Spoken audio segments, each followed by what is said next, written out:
Undocumented immigrant যারা আছে তো তারা কিন্তু ট্যাক্স ফাইল করে প্রতি বছরই এবং আমরা দেখছি ট্রাম্প অ্যাডমিনিস্ট্রেশন রিপিটেডলি আইআরএস কে নোটিশ পাঠাচ্ছে বা আইআরএস কে প্রেশারাইজ করতেছে আনডকুমেন্টেড ইমিগ্রেন্টদের ইনফরমেশন তাদেরকে রিলিজ করার জন্য। ইনফরমেশন শেয়ারের ক্ষেত্রে two agencies come to an agreement on Monday. যাদের নামে আপনার ডিপোর্টেশন অর্ডার আছে, যাদেরকে ইউনাইটেড স্টেট থেকে বের হয়ে যাওয়ার কথা, ওই ডিপোর্টেশন অর্ডার যাদের আছে তাদের ইনফরমেশন গুলা শেয়ার করবে এবং যারা আন্ডার ইনভেস্টিগেশন আছে তাদের ইনফরমেশন গুলা শেয়ার করবে। আইআরএস এবং আইএস এই যে দুটো সংস্থা, সরকারের দুটো সংস্থাই, আইএস ইতোমধ্যে আমরা দেখেছি যে আইআরএস এর কাছে ইমিগ্রেন্ট যারা আছে, বিশেষ করে অবৈধ ইমিগ্রেন্টদের কাছ থেকে তাদের ট্যাক্স ইনফরমেশনগুলো চেয়েছে। তো এক্ষেত্রে আমরা দেখেছি যে আপনার কাছে যে প্রশ্নটি আমি করতে চাই যে ইমিগ্রেন্ট যেটা বললাম যে আনডকুমেন্টেড যারা ইমিগ্রেন্ট রয়েছে বা তাদের তথ্য শেয়ার করতে আইএস থেকে যে আইআরএসকে নির্দেশনা দেওয়া হয়েছিল সে বিষয়ে আইআরএস কি সম্মত হয়েছে এই তথ্য দিতে? এক, দুই হচ্ছে যে ট্যাক্স তথ্যটা তো খুবই গোপনীয় বিষয় বলে আমরা জানি, যেটা section 6103 of the internal revenue code অনুযায়ী আইআরএস অন্য কোনো সংস্থাকে, বিশেষ করে আইএসের কথাই আমরা বলছি, সরাসরি শেয়ার করতে পারে কি না? তাহলে যদি না পেরে থাকে তাহলে এই চাপটা কেন দেওয়া হচ্ছে বা প্রকৃতপক্ষে আসল বাস্তবতাটা কি, এই বিষয়টি নিয়ে আপনার কাছে একটু জানতে চাই জনাব মোহাম্মদ চিশতি। অনেক ধন্যবাদ রানা ভাই। এটা আসলে একটা খুবই গুরুত্বপূর্ণ ম্যাটার।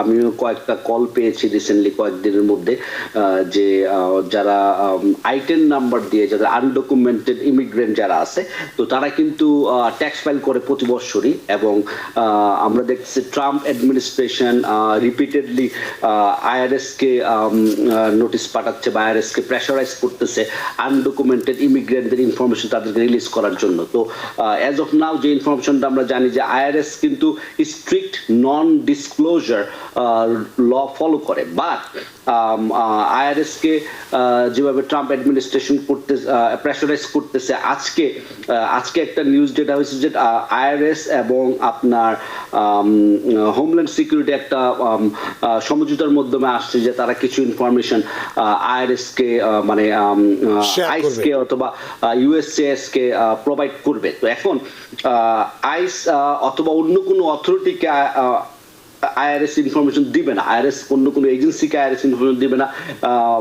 ট্যাক্স পেয়ারদের। সেটাই অ্যাকচুয়ালি স্ট্রিক্ট ল এখনো পর্যন্ত ছিল, যেটা গতকালকে পর্যন্ত যতটুকু আমরা জানি। বাট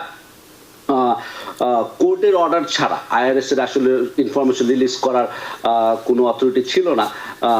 এখন যে ব্যাপারটা হচ্ছে ট্রাম্প অ্যাডমিনিস্ট্রেশন আপনার যে based on Trump administration request এবং আপনার আইআরএস এর যে কিছু সমঝোতা হয়েছে সেখানে যে ব্যাপারটা বলা হচ্ছে যে ইনফরমেশন শেয়ারের ক্ষেত্রে two agencies come to an agreement on Monday. তো অন মানডে তারা এগ্রিমেন্টে আসছে। এখানে যে ব্যাপারটা বলা হচ্ছে যে যাদের নামে আপনার ডিপোর্টেশন অর্ডার আছে, যাদেরকে ইউনাইটেড স্টেট থেকে বের হয়ে যাওয়ার কথা, ওই ডিপোর্টেশন অর্ডার যাদের আছে তাদের ইনফরমেশন গুলা শেয়ার করবে এবং যারা আন্ডার ইনভেস্টিগেশন আছে তাদের ইনফরমেশন গুলা শেয়ার করবে। তো আমরা জানি না এক্স্যাক্টলি কত লোক, কত undocumented tax payer actually under investigation অথবা ডিপোর্টেশন অর্ডারের আওতায় আছে আর কি। তো এই ক্ষেত্রে আমরা হয়তো আরো ওয়েট করতে হবে দেখার জন্য যে নেক্সট স্টেপ কি হয়। আমি হয়তো গেস করতে পারি বা based on my knowledge I can think that definitely IRS বা অন্য কোনো এজেন্সি বা যারা আইআরএস এর যারা অ্যাডভোকেসি গ্রুপ আছে যারা কাজ করে আপনার ইন্ডিভিজুয়ালদের ট্যাক্স ইনফরমেশন সিকিউরিটির ক্ষেত্রে, তারা ডেফিনেটলি হয়তো এটার এগেইনস্ট হয়তো আপিল করবে বা অন্য কোনো কোর্ট অর্ডার আসতে পারে। But as of now IRS এবং আপনার ইউএসসিআইএস বা আইস যারাই বলি আমরা, তারা একটা সমঝোতার মাধ্যমে আসছে।